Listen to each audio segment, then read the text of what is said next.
哦，啊，鸟食罐。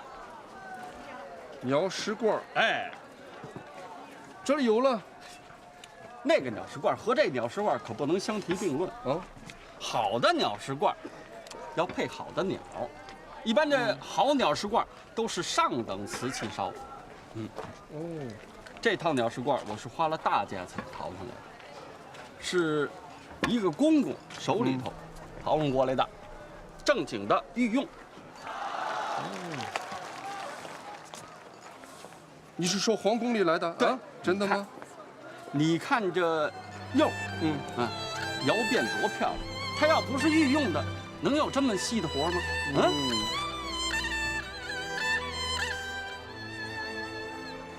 白爷，这个黄桥鸟食罐我都要了，多少钱？一共多少钱？便宜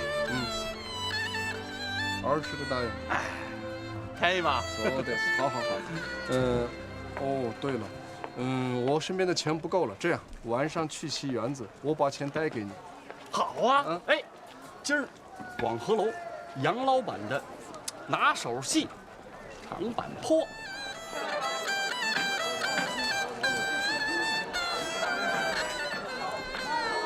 咱们不见不散。回见，白爷。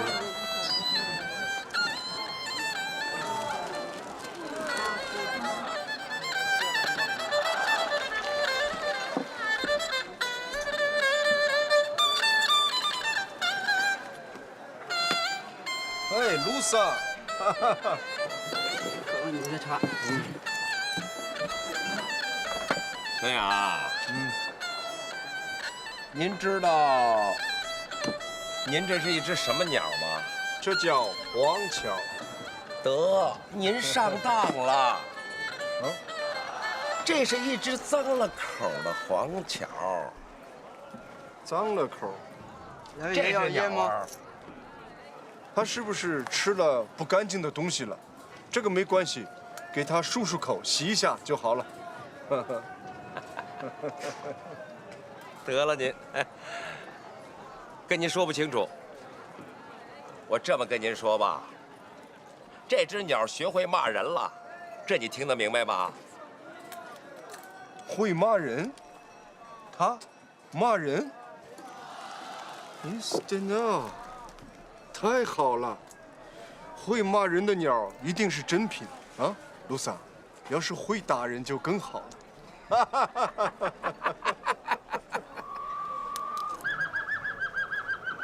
完了，完了，完了！这学会夜猫子叫了，完了，完了！这巧一文都不值了，赶紧把它弄死，省了把别人家的小孩给带坏了。什么叫夜猫子？猫头鹰啊！这个北平人呐，管这个猫头鹰啊叫夜猫子。那学会夜猫子叫也不容易。我喜欢这只鸟，我不会弄死它的。用你们中国人的话讲，这叫卓尔不群啊。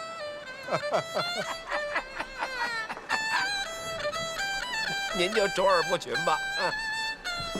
可我告诉你啊，你得离人家别人家的鸟啊远一点，要不人家说您不懂事儿，跟您急。哎，你听，它真的会叫。卢桑，我家有一只夜猫子戳着就不会闹耗子了。看来白爷还真是给我弄了一个稀罕物件。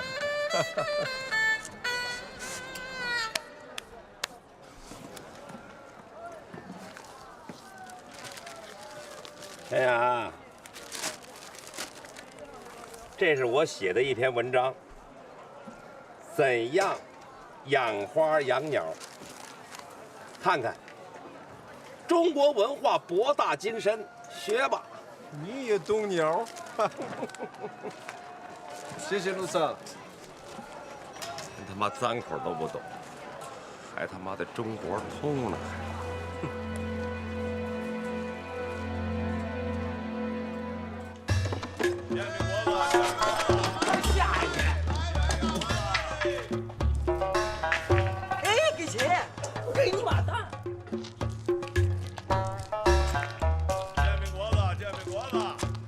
二爷，这饭庄的名字起的有点不对啊。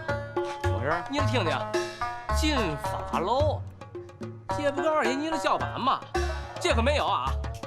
嗯，没错儿，金发楼，范二爷我明会，就是，这不明摆着和他爷们儿过不去吗？行啊，走瞧。哎，二爷，这个好像是个日本浪人开的，叫什么天目八郎，那也是在日本国犯了事儿才跑咱天津卫来。日本人怎么的？日本人怎么的？到天津卫也得拜码头，懂得天津卫的礼数，要不滚回到日本国去。二爷，按按规矩，这条街上哪家饭店开张都应当给你的送份请帖，许咱不去，不许他不送啊，不送就是瞧不起咱们爷们儿啊。二爷，要不今儿晚上我带几个兄弟帮他们粉刷粉刷门脸儿，新店开张嘛，总得有个新模样啊，你咋说呢？行啊，还是你小子机灵啊！你今晚上带几个兄弟给他刷刷门脸儿，哎，让他们日本人呐懂得点咱们天津卫的礼数啊！你得请好吧就。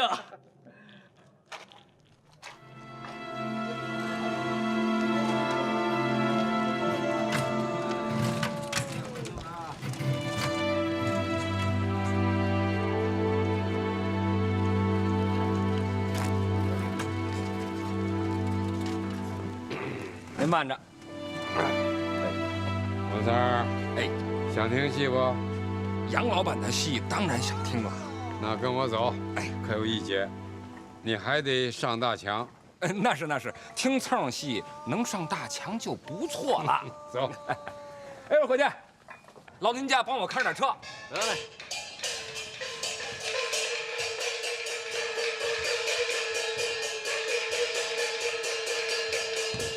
白三，我听说你的祖上是康熙年间皇上的御前一等侍卫，那是，那一定是弓马娴熟，武功了得，可不是吗？可是我怎么从你这辈儿上，怎么也看不出武将之后的风采？我也纳闷，每次看家谱的时候，我都犯一阵的懵。这家谱，它是真的吗？远的不说，你就说我爸爸，就他老人家那身子骨，整个一个人松或软，弱不禁风。跟你说啊，有一回愣让我们家那大公鸡撞了一大跟头。这就是你们中国人说的不孝子孙吧？我琢磨，这编纂家谱的人呐，纯属是瞎扯淡。我们白家的家风，绝不尚武，倒是善玩。我爷爷这一辈子就没干过正经营生，使的是祖上留下的银子。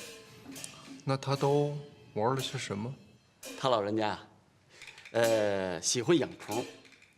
这八旗子弟到了冬季天，都喜欢以养秋虫为乐。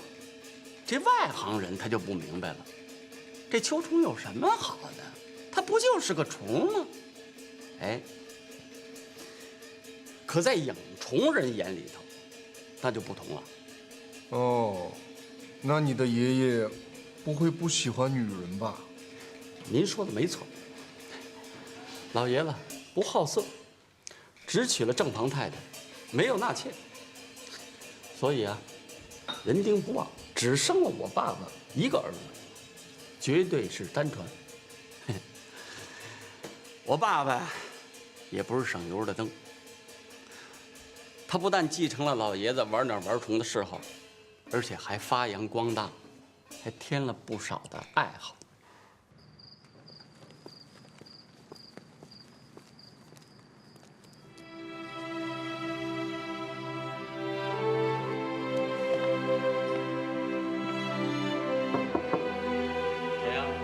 表弟，老哥来看你来了。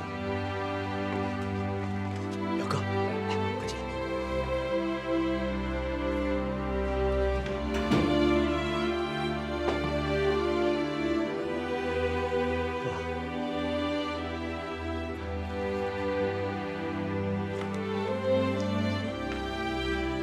哲哥，老家要的东西都在这儿了，你看看。小周，辛苦你了。看来你这个医生干得不错嘛。怎么，没出什么娄子吧？到目前为止还没什么事儿。这些药都是我一点一点的攒起来的。协和是个大医院，每个月都有不少的进项，所以丢个1样2样，他们查就来。而且这些药都是消耗品，他们不会查你仔细。真是太好了，药家正急需这些东西呢。一会儿老王就来，他会把这些药品亲自送到老家去的。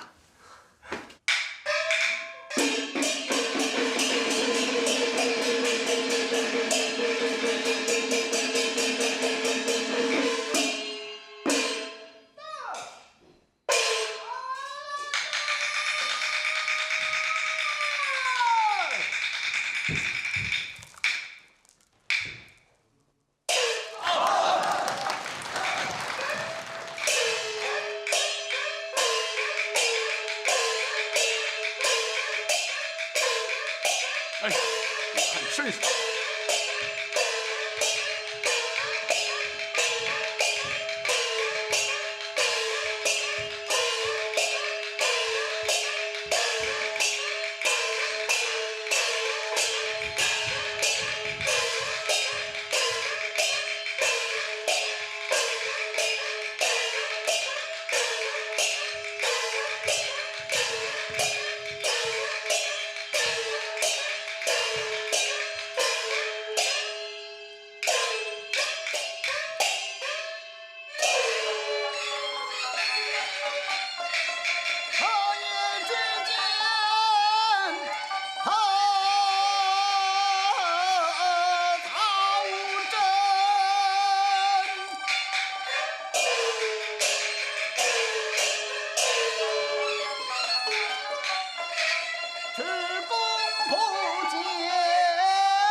耍了个400老弟，瞧着敢犯咱二爷的名讳。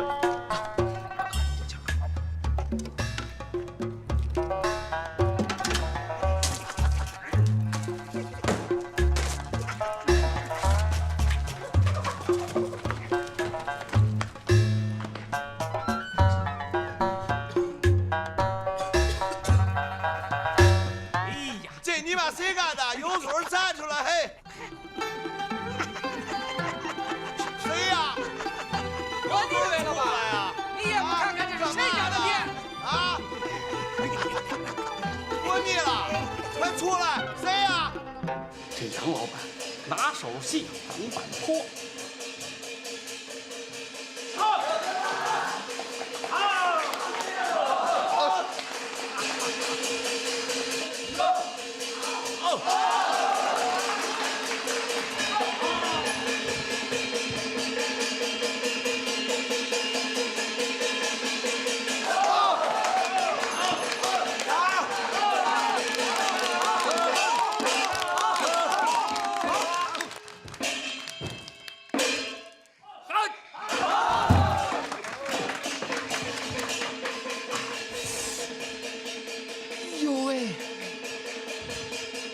是谁呀？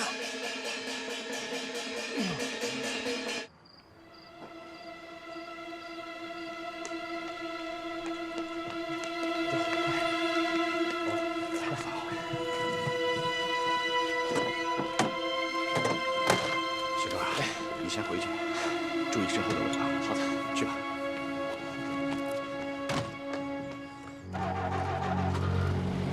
老王，快，我送你出城，城外有人接应你。好啊，只要出了城就好了。城另外我给你收。走吧。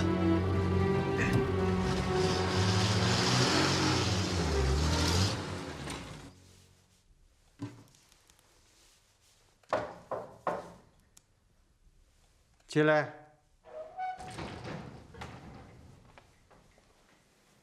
杨老板，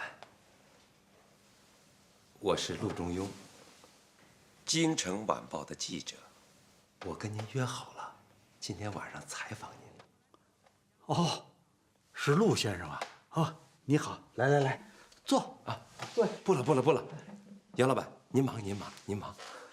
好，我这儿一会儿就写完。我看过你写过的那个剧评，哎呀，对杨某人的褒奖真是不堪当啊！回头咱们去丰德园吃夜宵，咱们好好聊聊。哎呦，杨老板呐，您太客气了。杨老板，我能采访您呐，鄙人是三生有幸啊。杨老板，我也是您的戏迷，看您的戏呀，那真是过瘾呐。跳滑车、金沙滩、金锁阵、连环套，真可谓是昆乱不挡，长靠短打，无一不精啊。您的俊扮戏是清秀英俊，勾脸戏是雄伟豪放，唱念做打纯熟隽永，栩栩如生。京平两地的戏迷无不趋之若鹜啊！爸，爸，我给您带了一样好东西，您看。平儿，别那么慌慌张张，这还有客人。陆先生，这是小女杨秋萍。秋萍，这是陆记者。陆中庸，京城晚报公知。这个名字挺传统的嘛，为人处事一定喜欢奉行中庸之道吧？平儿，别那么没大没小，怎么说话呢？要说陆先生也是你的叔伯辈儿啊。陆先生，小女自幼丧母，让我给惯坏了。这不，都大学1年级了，还那么没轻没重的，您别在意啊。没关系。秋萍小姐倒是有杨老板的风骨，性格豪爽，快人快语，大家风范溢于言表啊。陆某实在是敬佩。哟，头一回见面您就这么夸人。古人云：“不偏之谓中，不义之谓庸。中者，天下之正道；庸者，天下之定理。”这奉行中庸之道的人，应该是不偏不倚，恰到好处。这些个吹吹拍拍的话，该不会是您职业的习惯吧？这年头的一些小报记者，就嫌这世道乱得不够，巴不得天天有电影明星、京剧名角遭到绑票，绑匪呢最好还跟他认识，这样他既可以当调解人，又能写出一手好的报道来，弄好了还能两边拿钱。秋萍，你住嘴！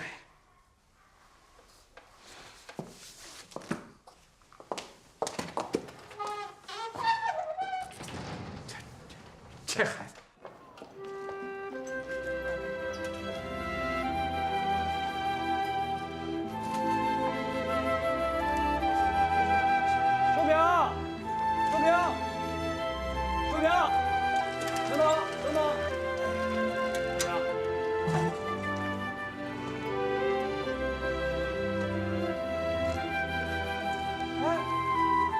这是？老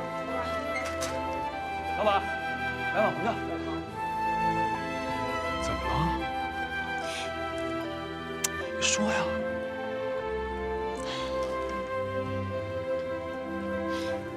一个小报记者正采访我爸，他的文章我看过，整个一个挑拨是非的主，成天的打探名人隐私，唯恐别人家日子过太平，特讨厌。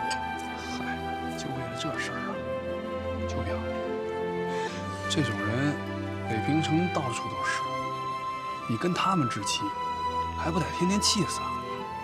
犯不着。是回来。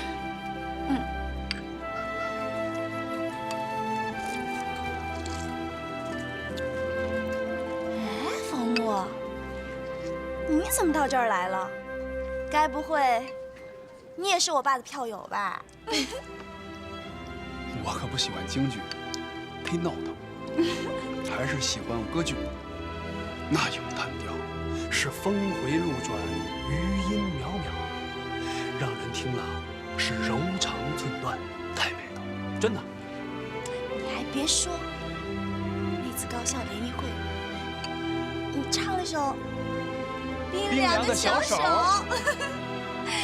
呀，能把我眼泪都唱出来，不一样的韵味儿。这才是阳春白雪。当然了，我也不是贬低咱们的国粹，京剧啊是下里巴人，各是各的味儿。只不过呀，我个人觉着，这京剧的唱腔啊，单一了一些，它不像西洋歌剧的和声那么丰富多彩。改天借我些唱片，我想仔细听听，最好是整部歌剧。No problem。哎，我跟你说，我那有整版的《茶花女》，托斯卡、波西米亚人，我都。哎呀，行了行了，你来，该不会和我谈歌剧的吧？哎呦，我差点把正的事儿给忘了。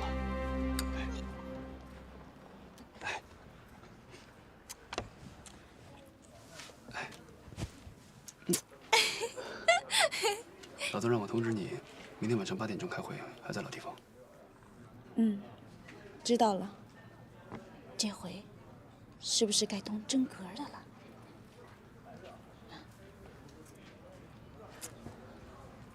你说呀。你说。我估计啊，可能是老曾呢。想给你们先上上军事理论课，然后再教你们学打枪。真的？哎呀，太好了！哎，什么叫教你们打枪？你不学啊？你该不会真是个纸上谈兵的鲁道夫吧？切！我告诉你，这玩意儿。大小10岁就会了，哎，你还不信？我跟你说，我舅舅在薛岳将军手底下当师长是这个，我从小就跟他学，还没少到山里头去打猎呢。要不是我爸非让我去考那什么破大学呀，我早就奔着中央军校去了。哦，看不出来。我们诗人鲁道夫还是个神枪手呢。那是。打死过你们家几只耗子？哎，秋萍，我跟你说，你还别不服，我哪天给你露一手，我告诉你，我当你的老师啊，绰绰有余。等等我。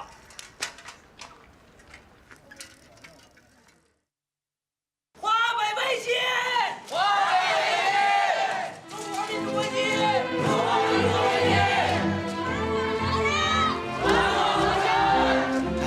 东北丢了，这小日本啊都打到咱家门口来了。现在这日本兵都已经进驻丰台了。就说这北平城里头吧，这日本侨民是越来越多。这蒋委员长他看着也不着急。嗨，这着急管什么用？国军也不是不打呀，在上海和喜峰口跟小日本干，打不过人。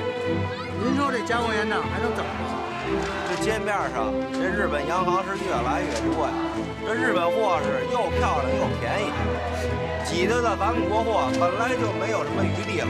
这要再有那日本兵给他们撑腰，咱们爷儿几个这以后日子怎么过呀？那钱啊都得让日本鬼子给挣走了。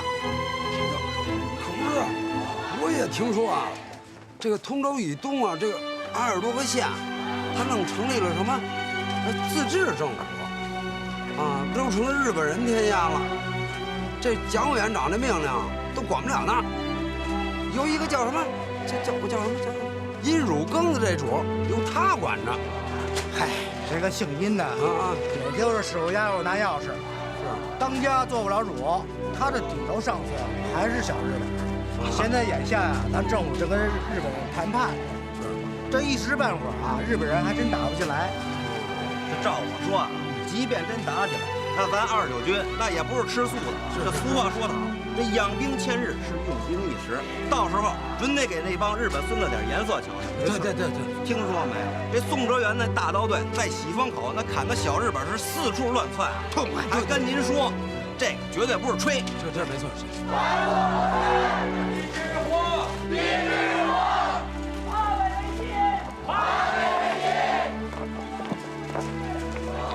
我是东家，听学生讲日本人要来，您说这日本人到咱们的地界干嘛来啊？甭听学生们瞎吵吵，他日本人想来，谁拦得住啊？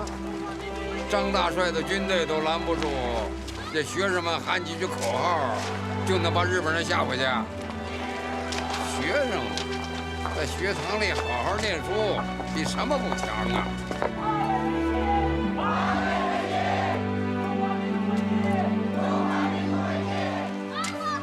警官先生，请看看吧，日本人已经打到我们的家门口，可是我们的军队却毫无行动。警官先生，您就这么心安理得吗？我们也得听政府的嘛。再说我一个人，我什么我？你还是个爷们儿吗？成天的在大街上溜达，你就不能上战场上跟侵略者拼了？你想当亡国奴吗？哎，秋萍，你怎么总是火气冲天的？这国民性又不是1天2天就能改变的。你要是对谁都是一肚子气，那还气得过来啊？瞧你这急脾气，走吧，大伙还等着你演讲呢。走啊！打倒日本帝国主义！警官先生，希望你也参加。此情此景，让方景林感慨万端。想当年，自己也曾是激情似火地参加过学生运动，从没想到若干年后自己会走到学生的对立面。从5·4运动到3·18惨案，警察和青年学生之间的冲突从来就没有中断过。学生们把警察称作为当局的看家狗。方景林何曾想到，现如今自己也成了看家狗。他觉得很委屈，也很恼火。坦率地说，要不是党组织的硬性安排，他宁肯战死沙场，也绝不愿意穿上这身警服，让人耻笑。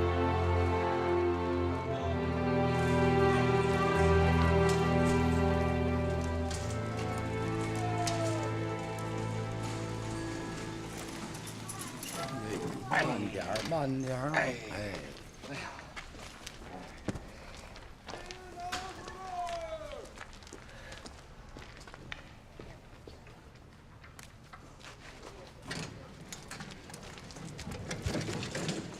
哎，今儿道上不大好走吧？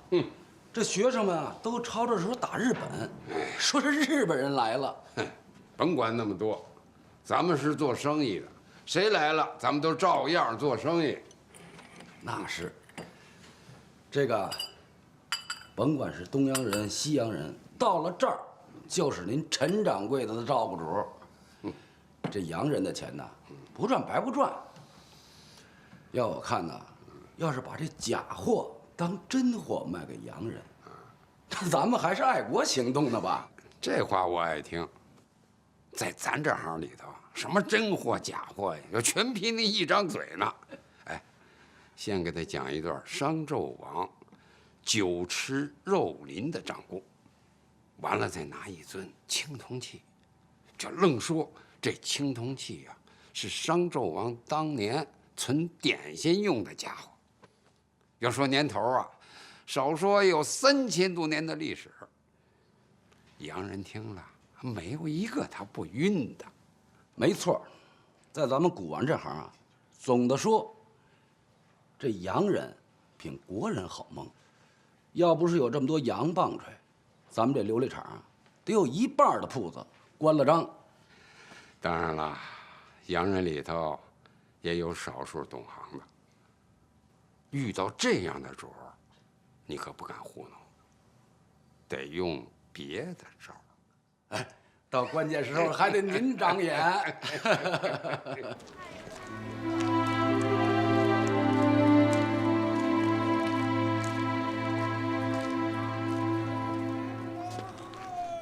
総頓先生、ここが高校国語でした。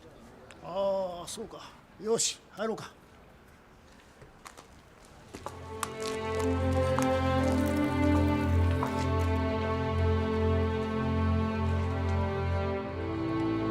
哎呦，二位来了，想看点什么？我是日本丽园商社的翻译张金泉，介绍一下，这位是佐藤英夫先生，丽园商社的总经理。今天来贵店呢，是想看看字画。哦，佐藤先生喜欢字画，那到这儿来，您算来着了。我还真有几幅好字画，就是价钱高点儿，我这就给您取。陈掌柜，不用兜圈子了，明说吧，我们就是为那幅《兰竹图》来的。哎呦，这么说，二位都知道了？全琉璃厂的人都知道了。陈掌柜，佐藤先生很忙，不想在这儿耽误时间，我们想尽快见到这幅画。好说好说，二位，这边请。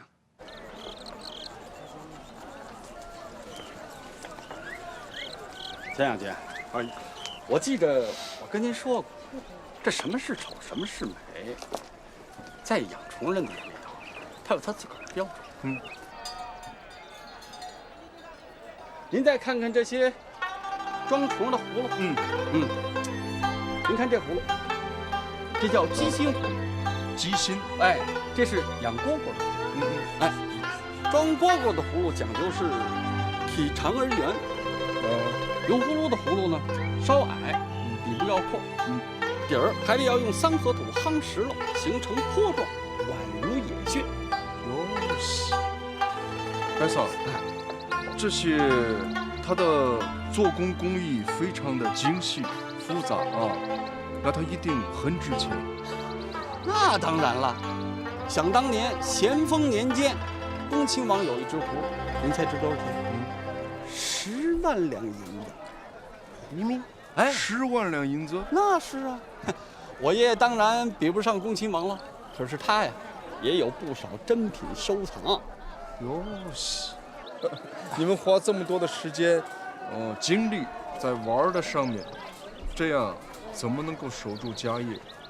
我们中国人是最务实，讲究是现世的享受，既不追究前世之过，也不期盼下世之福。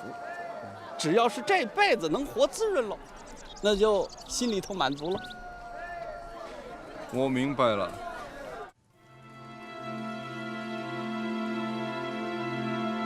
看来这个日本人是个行家，对待行家最好少说话。他既然一大早就来堵门，说明他对兰珠图是志在必得。有这么个迫不及待的买主，价钱可不能低喽。必ず一流のものを使って補修しないといかん。私がお出ます。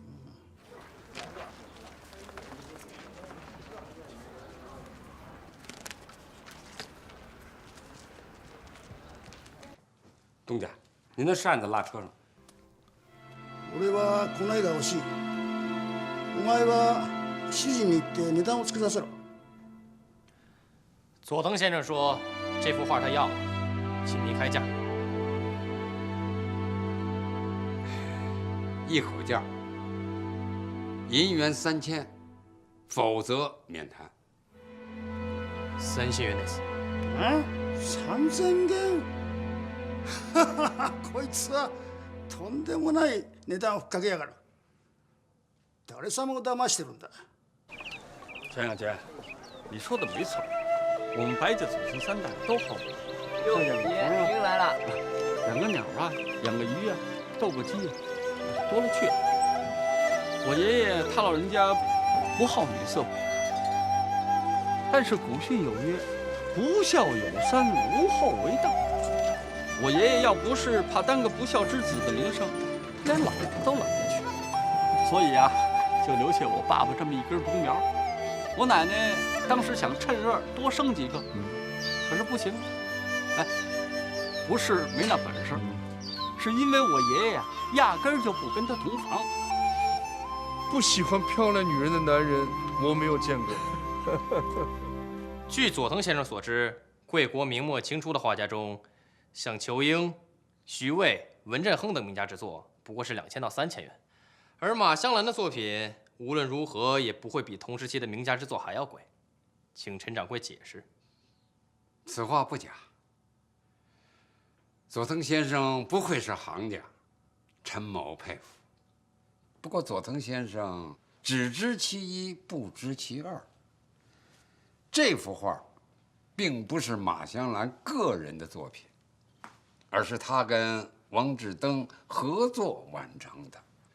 王志登是何许人也，想必佐藤先生也是知道的。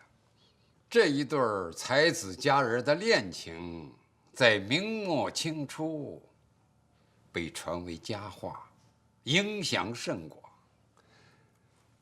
此画的价值就在于此。还有件事情，我本不应该说。此画我并不打算出手，因为燕京大学罗云轩教授已经愿意出3000银元买下此画，只是因为他一时凑不起钱，他再三恳请我为他保留1个月。我跟罗教授都是多年的老朋友了，所以。陈掌柜，我明白你的意思。你说的那位罗永先教授，我听说过，他是个有学问的人，我很尊敬他，也希望将来有机会能和他认识。但是贵国有一句话，叫朋友归朋友，生意归生意。既然罗教授一时还措不及防，那么这幅画就应该卖给求他寄钱的人。陈掌柜，你我可以成交了，我愿意出3000元。佐藤先生，这件事情我很为难呐。我不知道怎么跟罗教授交代呀。行了行了，就这么定了。佐藤先生一会儿会吩咐人来送钱来。佐藤先生还有个小小的请求，这幅画有些残破的地方，需要请高手来修补一下。请3天后将修补好的画送到梅市街绿园商社去。明白明白，我一定按佐藤先生的意思去办。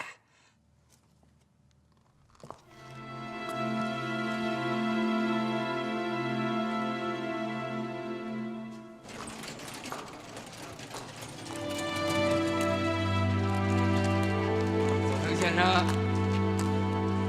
恕不远送，您走好。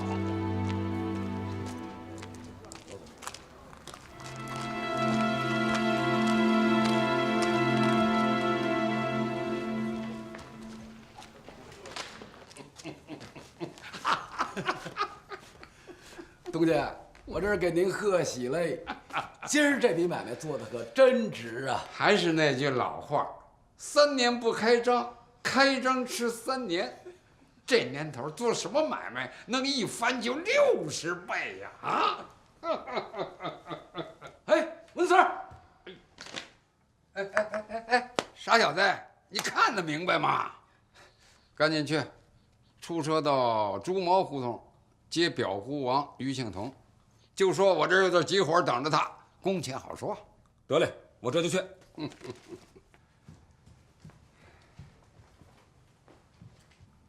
东家，这裱糊王虽说这工钱比同行高出3倍去，可他修复古画这手艺，在咱们琉璃厂还真没人能比。那是啊，于庆同就凭了这一手绝活，在琉璃厂就成了爷。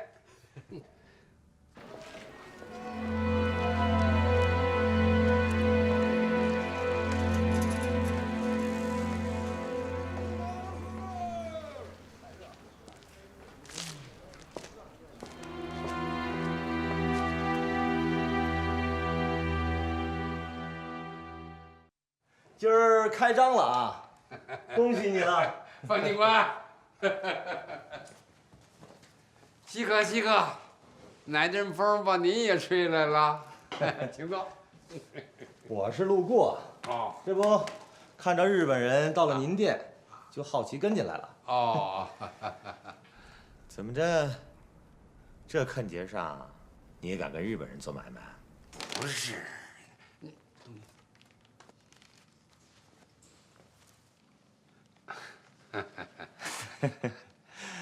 您没瞅着这大街上学生让抵制日货吗？您还上赶着送货，就不怕这学生们把您的店给砸喽？您说我挣日本人的钱，不也是爱国行动吗？那学生凭什么砸我的店？再说你也不能不管，不是？哎呦，您还真把东西卖给日本人了？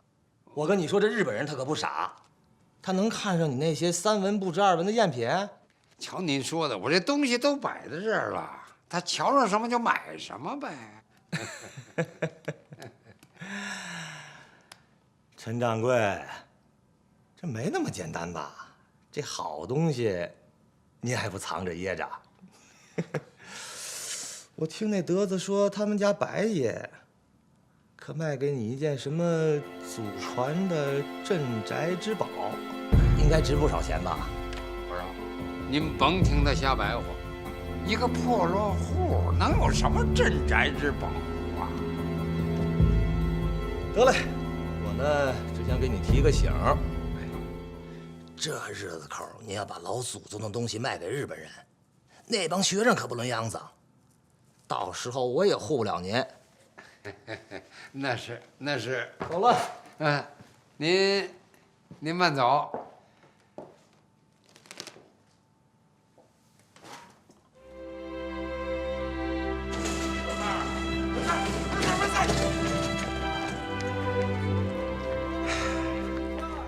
我正找你呢。陆大记者，您叫我呀，帮我找来啥的，知道吗？您问的是早饭还是午饭呢？要是早饭我吃了，午饭还没吃呢。怎么着，陆大记者？瞧这意思，您想请我吃饭？怎么着？你当我请不起啊？这么着，中午会仙居我请你吃炒肝。哎，我说陆爷，哎，您没饭，跟您没事儿吧？您一个大记者，平白无故的请我吃炒肝儿，我心里怎么不踏实呢？哎，有什么事儿您说啊，您别吓唬我。王三儿，你小子就是个螺丝的屁股弯管多。我好心好意的请你吃饭，你倒是觉得我在算计你。你有什么可算计的？你光棍一条，有辆洋车还不是自个儿的，算计你什么呀？您说的也是，我是光棍一条，又不是娘们儿，一不留神给拐到窑子里去。你少他妈跟我臭贫！说好了，会仙居见。得嘞，鸿宾楼见了您嘞。会仙居。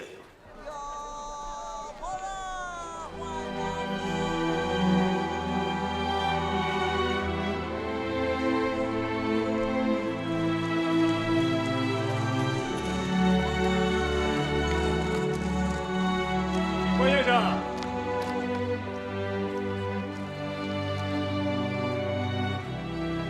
你在聚宝阁寻摸什么呢？是你啊，徐上尉。我说你们二处的人真是无孔不入啊！怎么着？想知道什么呀？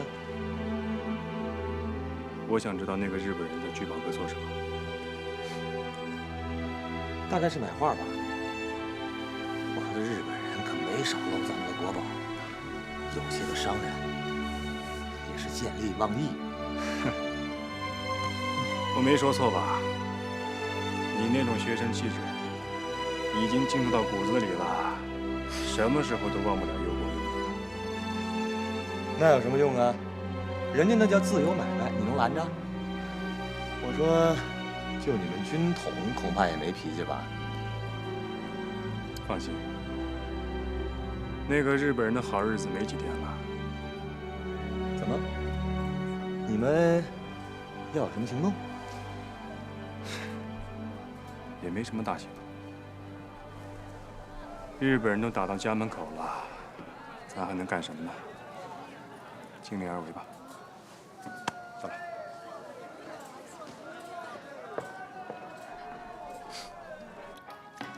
提起我们老爷子来，他不但好玩，而且还好吃。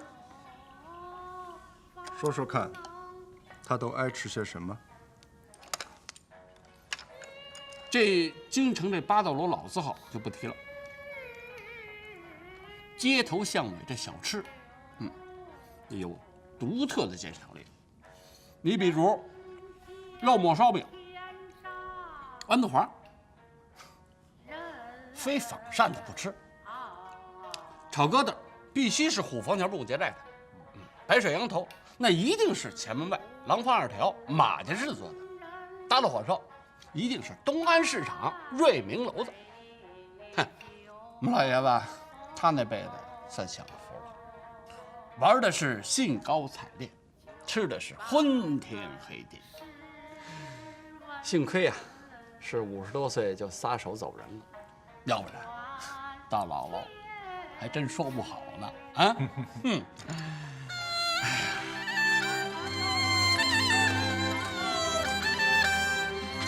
加油！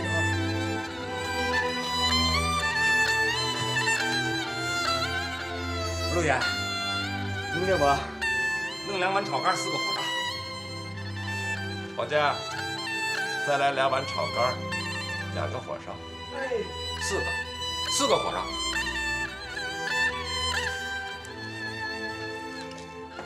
小三儿啊，你还挺能招呼啊！2碗炒肝，4个火烧，你不怕撑着吗？陆爷心疼咱，咱还不敞开了吃啊？嘿嘿，过这村啊，就没这店了。行啊，你要是不怕撑着，敞开了吃。白桑，我记得你说过，你爸爸和你爷爷不同，他可是喜欢漂亮的女人。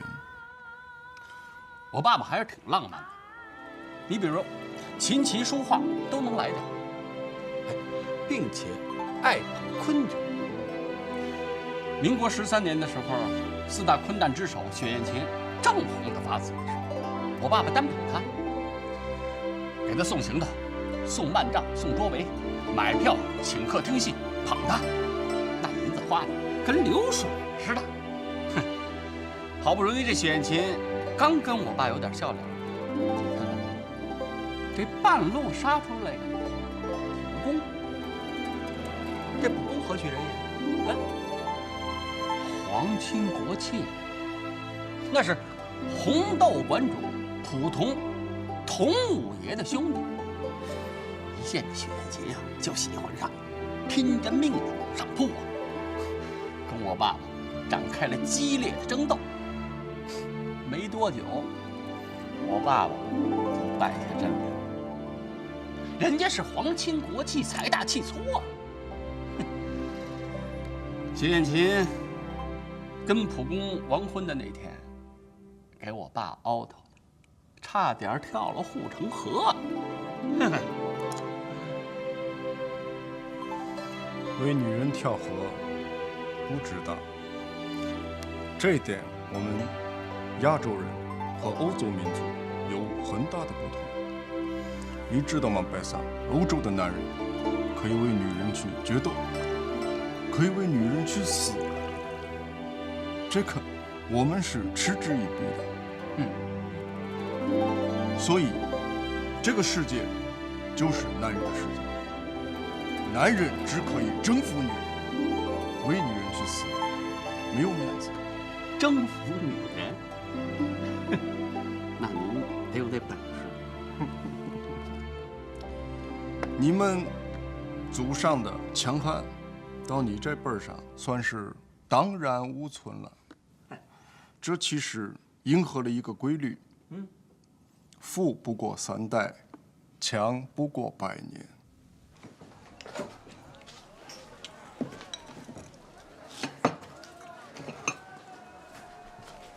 哎呦，陆爷，饭吃完了，你要没什么事儿，我先走了。行啊，文三儿，吃饱了喝足了，一抹嘴就想走，跟我这儿逗闷子呢，是不是？我说嘛，世上没有白吃的饭。您说，什么事儿？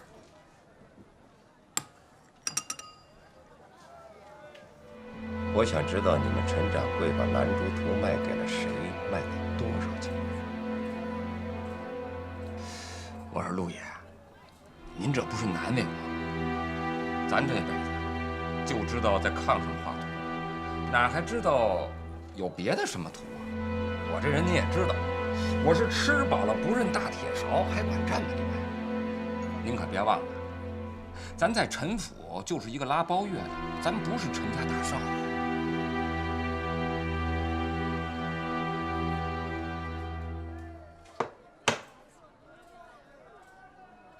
看仔细了，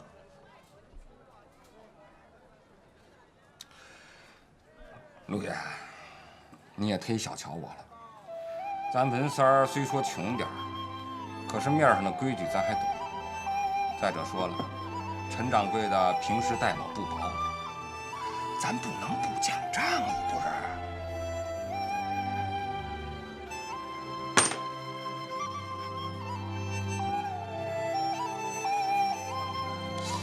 哎呦，陆爷，哎呀，真不是驳您面子，这事儿还真不能说。文三儿，你真不是做买卖的料，放在这儿的钱你挣不着。我告诉你一招，你记清楚了。这世上凡事都有大有小，都有个价。一只蛐蛐再好也卖不出鹰的价，10只老西子也顶不上一只百灵。我问你的事儿就值2块钱，多1个子儿也没有。你要是不想挣这2块钱，就明说，我扭身就走，你少他妈跟我废话。行了，2块就2块吧。这灶王爷吃麻的，大乔也是个荤家。文三儿，以后你少给我来这一套，还什么面上的规矩不能不讲义气，真是耗子啃茶壶，还满嘴是词儿，狗屁！我还不知道你呀，跟我说说。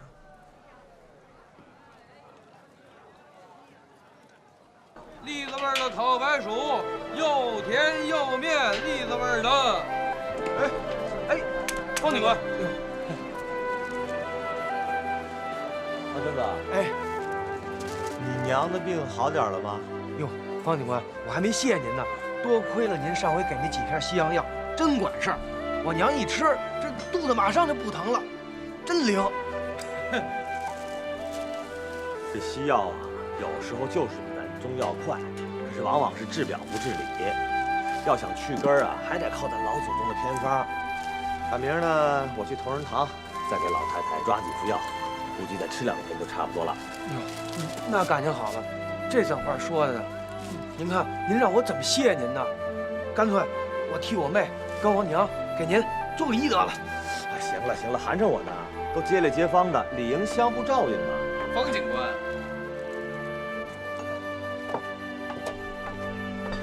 大善人，张翻译，金莲老弟，你这可是到处行善，赶明儿也跟我这行善。哎呦，您这是骂我呢，金泉兄。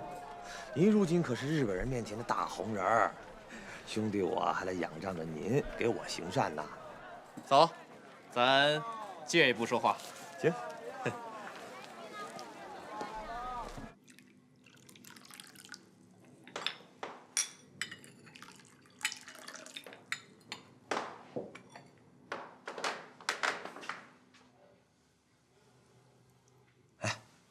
金泉兄，我打到你账户上的钱，都查收到了吧？啊，都收到了，谢老弟了啊。按理说啊，这梨园商社是经营纺织品、日用商品的，不管化工原料这块儿。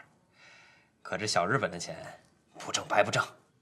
你老弟还很有经商头脑嘛？嗨，这有钱大家赚嘛。你这利用日本人的进货渠道，我呢负责找销路。这叫互利互惠。哎，不过你们老板没什么察觉吧？嗨，他忙他的，我干我的，关他个屁事儿！这日本人就那么好糊弄？实话告诉你吧，我看呀，这日本老板根本没把心思放在挣钱上，整天这到处乱窜，也不知道忙活些什么。说实在的呀。我觉得呀，他压根就用不着我。他他妈中国话比我说的都麻溜，名副其实的中国通啊！我呢，倒成了个摆设了，掩人耳目罢了。他干嘛掩人耳目呢？犯得上吗？这？我琢磨着，这个商社跟日本军方有关，绝不是民间商家。哎，你老弟可得留点神啊，千万不能让这批化工原料落在共产党手里。这可是正经制造弹药的玩意儿，共产党就缺这个。这回如果玩线了，咱俩都他妈吃不了兜着走。放心吧，这点分量我掂得清，咱就是为了挣钱。哎，我跟你说，你给我的那批原料，都让我倒腾到河南巩县去了。再说，咱兄弟两个又不是一锤子买卖，这我以后还得指望你帮我做这大买卖呢。我可不想一辈子穿这身警服，你当这身皮好看怎么样？好，那一言为定啊，咱们就做长期买卖，一块儿发财。那就有劳金泉兄了。哎，兄弟这儿还有这么一档事儿。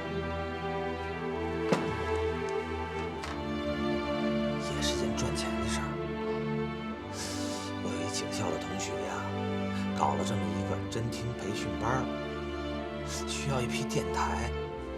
哎，有办法弄到吗？哎呦，这还用得着你我操心啊？咱政府不是跟美国是哥们儿吗？从他那儿大批进不就得了？还他妈用得着？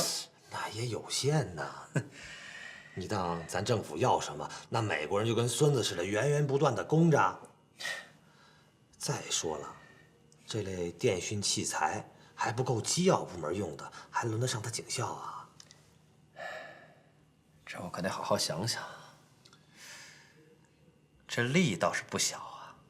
是啊，这我也琢磨是有利可图啊。这年头，谁跟钱有仇啊？容我再琢磨琢磨啊。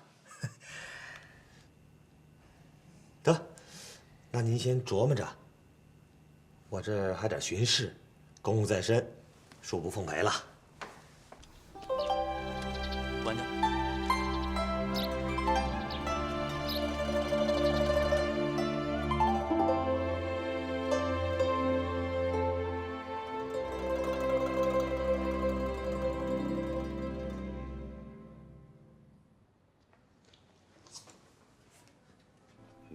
哟。东家，您这是怎么了？哪儿不舒坦？要不叫文三请大夫去？没事儿。哎呀，昨天呢跟几个朋友打麻将，打到天亮都3点多，这才散。哎呦，熬得我是头昏脑胀啊！我正事儿都耽误了。老侯啊，你替我把这兰州图啊送到梨园商社啊。哎，您放心吧，我送去不得了吗？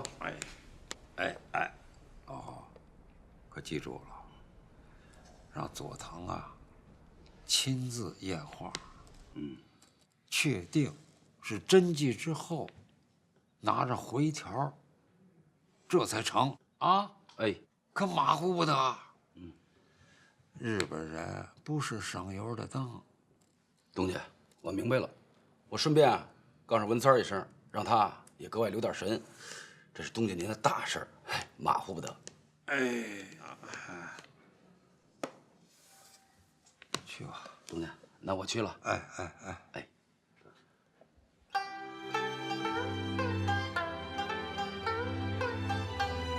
哎呦！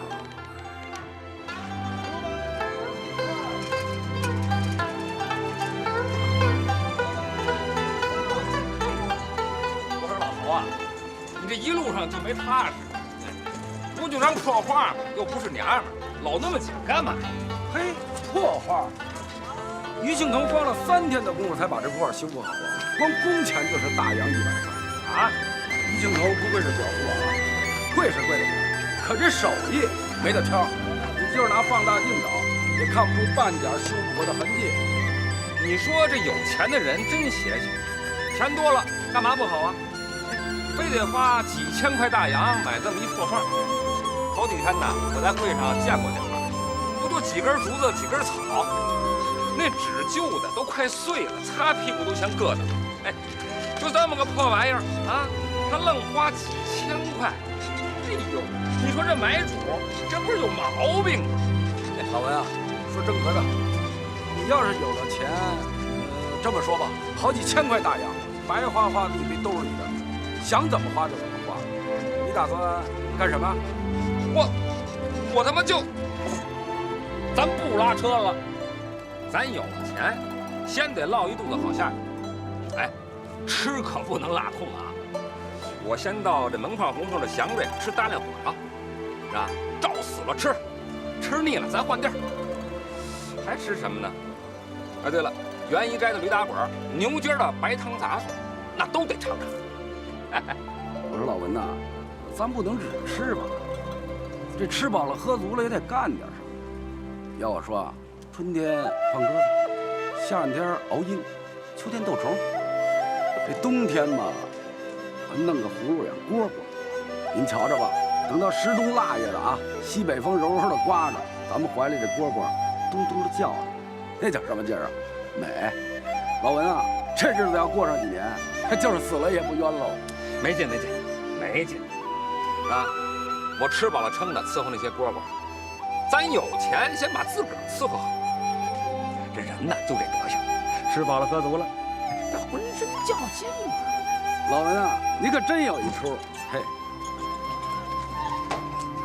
田小姐，这养蛐蛐斗蛐蛐也是中国的国粹，这好些达官贵人都好。在我国古代南宋的时候，不单达官贵人，白爷，又给全养上课呢，悠着点儿，肚子里这点玩意儿要是都抖了光了，您可就没地儿混饭辙了。陆爷，中国文化源远流长，我肚子里这点玩意儿要是抖了光了，那我也该嗝屁了。陆先生，你这匆匆忙忙的又要去哪儿啊？我等着回报社赶稿子呢，可不像你们2位呀这么清闲。陆大记者这笔头子一动，指不定谁又要倒霉了呢。你什么意思你？您这意思我整个一丧门星呗？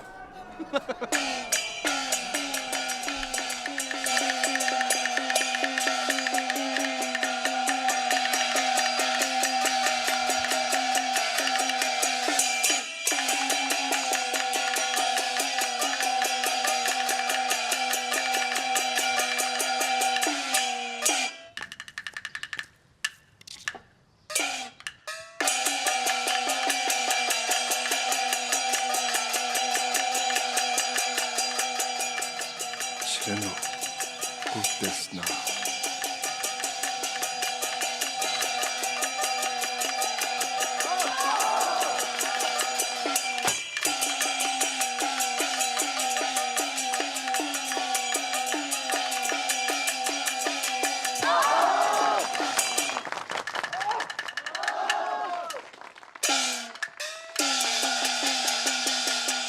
全雅，你知道这是谁吗？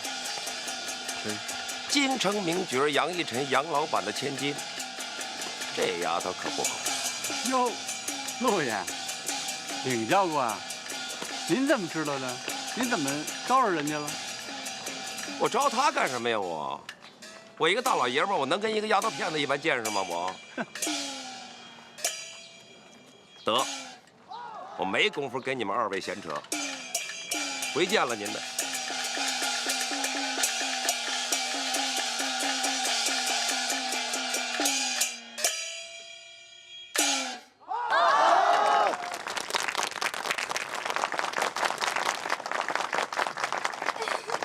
太好了！同胞们，这位同学的一言精不精彩？精彩！今天呢，我们有一些东北流氓的同学也来参加我们的义演。多年来，他们有家难回，有妻能却音信全无。听听吧，听听他们用自己的歌声来表达对家乡、对亲人的思念，对侵略者的愤怒和反抗。打倒日本帝国主义！收复东三省！打倒日本帝国主义！收复东三省！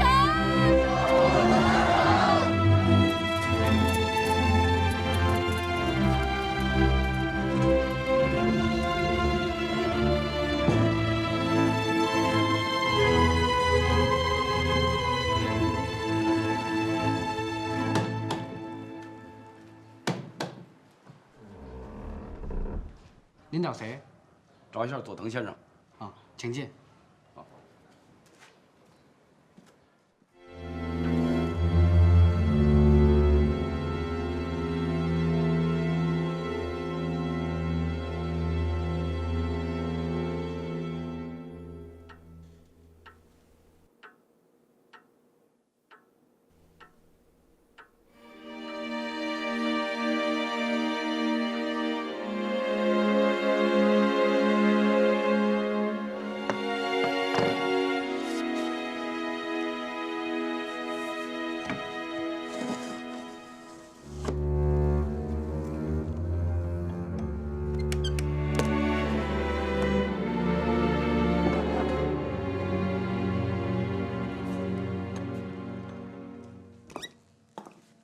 いやー、この私服は大変素晴らしかった。確かに受け取ったよ。谢佐藤先生。あの修復技術は大変素晴らしかったぞ。好，以后咱们长期合作。分かった。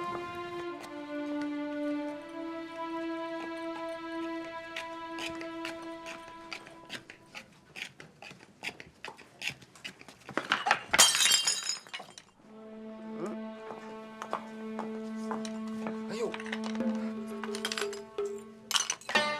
真的。您歇着，您歇着，我来。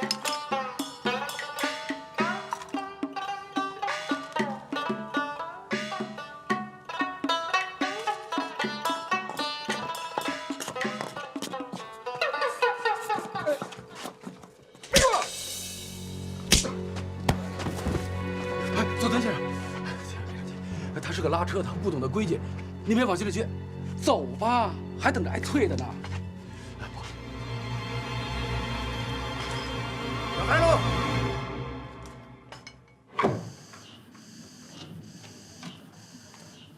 老韩啊，想开点儿。现如今日本人厉害着呢，连蒋委员长都惹不起，就别说咱草民了啊。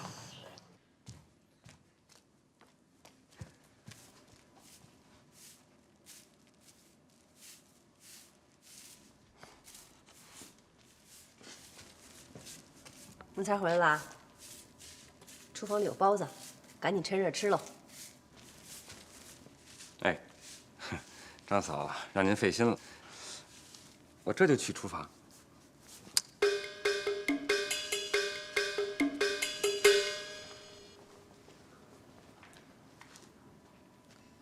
老文，张嫂对你不错嘛。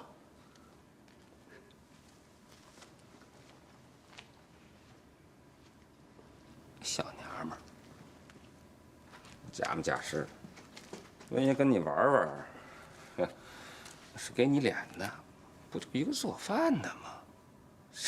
又不是金枝玉叶，装什么孙子？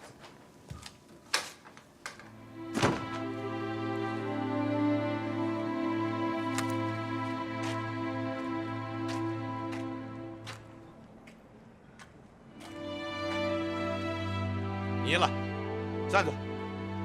干嘛？干嘛？好狗不当道。哎，猴哥，他糟践我。小子，回去给孙金发传个话，明天下午2点，四平道见。我们老板要亲自会会他，他要还是个爷们儿，就别躲着。好汉做事儿好汉当，要是不敢去，以后就别在天津卫混，老子砸了他的狗头。那他要是敢去呢？要是敢去，和我们老板过过招。要是有本事能赢了我们老板，以后他就是爷，由着他闹。行了，我们二爷可不是闹总，他一嘴就会会你们老板。不都是日本人吗？有嘛呀？他可别说话不算话。日本人讲信誉，做不出孙金发那套鸡鸣狗盗的事儿。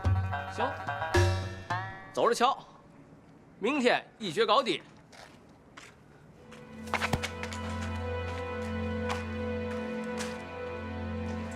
我看这东洋鬼子就是个棒子，他难道没听说过天津混混？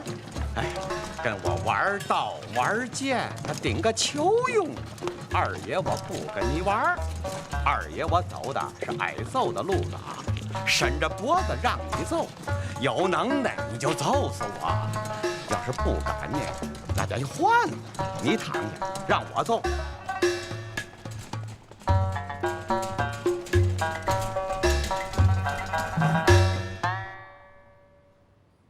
兔子，你打头阵。哎。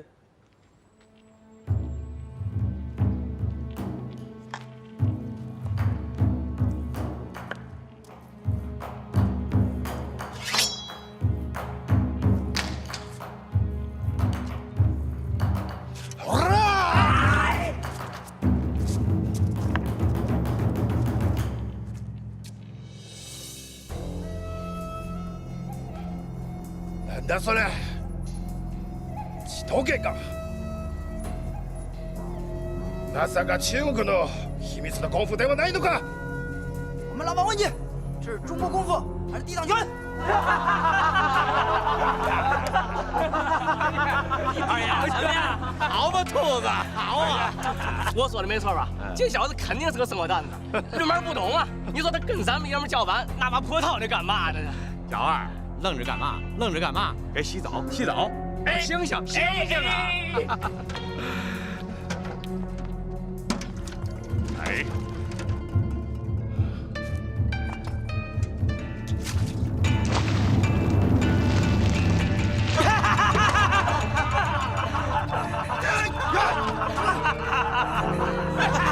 二爷，醉了，怎么样？不撑了吗？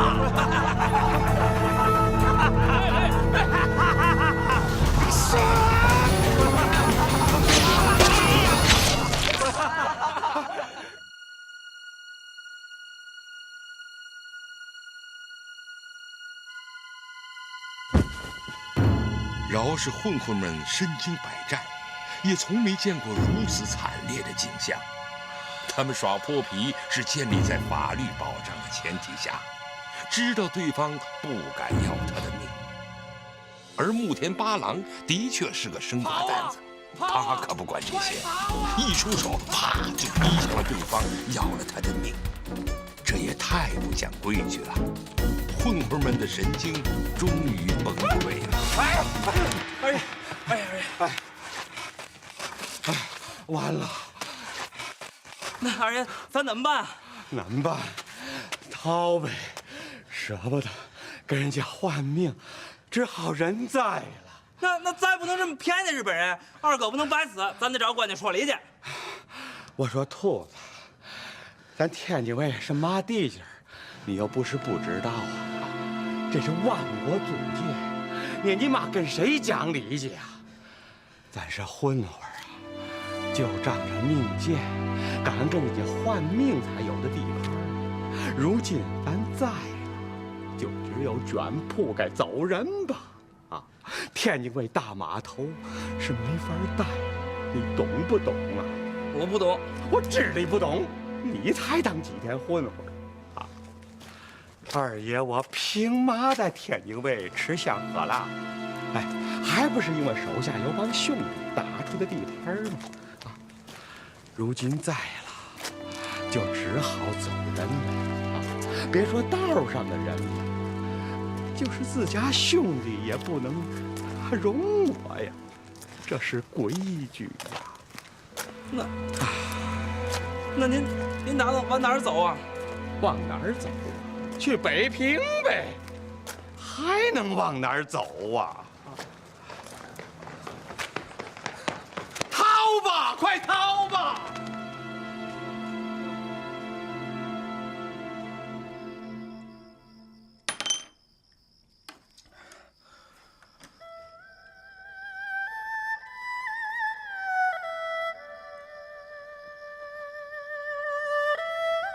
哎呦，真不禁喝呀！才喝了几口啊，就下去这么多了。这怎么着也得有3两了吧？哪个丫头养的？说我过不了4两啊！今儿就让你们见识见识。我把这一瓶都喝了。喝完我就到丰台那日本兵营找那个小鬼子，我他妈揍他小丫头的！我给北平的老少爷们儿出口气。老文，开门。来了。哎呦！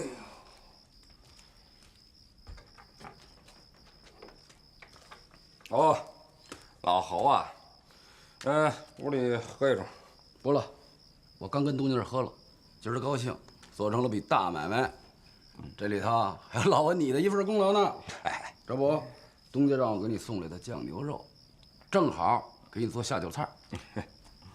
哎，老文呐，你是不是又喝高了？你怎么直晃悠？没有。得，别喝了啊！来，吃点酱牛肉吧。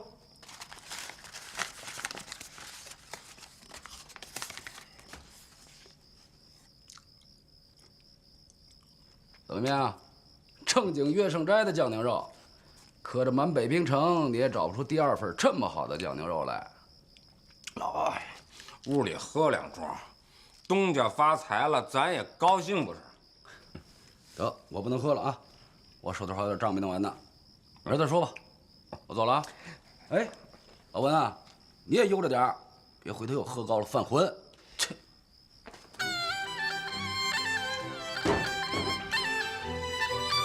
呸！当你是个人呢？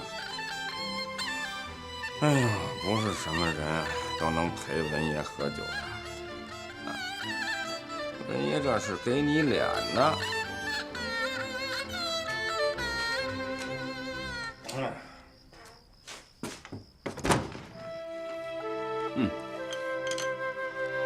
好你个佐藤，敢抽我，还反了你！你也不可着北平4、9城打听打听，文爷我是谁？哼！睡寿长街，按门子，我都那命了。姥姥，今天我非睡你日本小娘们不可。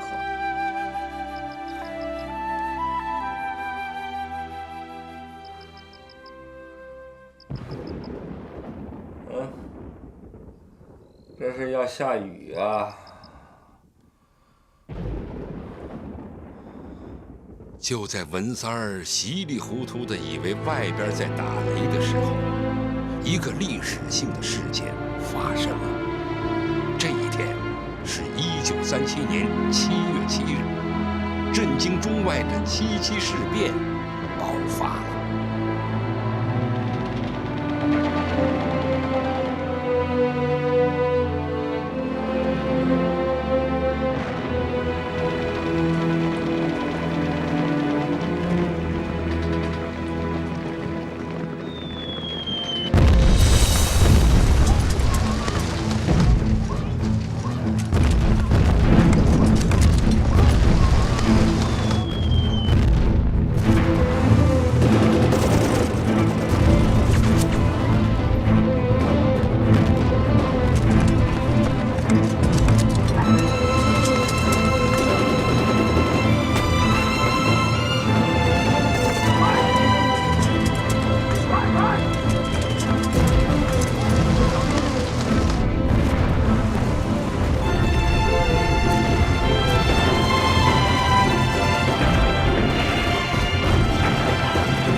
1937年7月8日凌晨5时30分，日军不顾其谈判代表尚在宛平城内，迫不及待地向宛平城发起了进攻。我29军将士在宛平城居民的协助下，展开了英勇的抵抗。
了，这会儿你喊爷爷也晚了。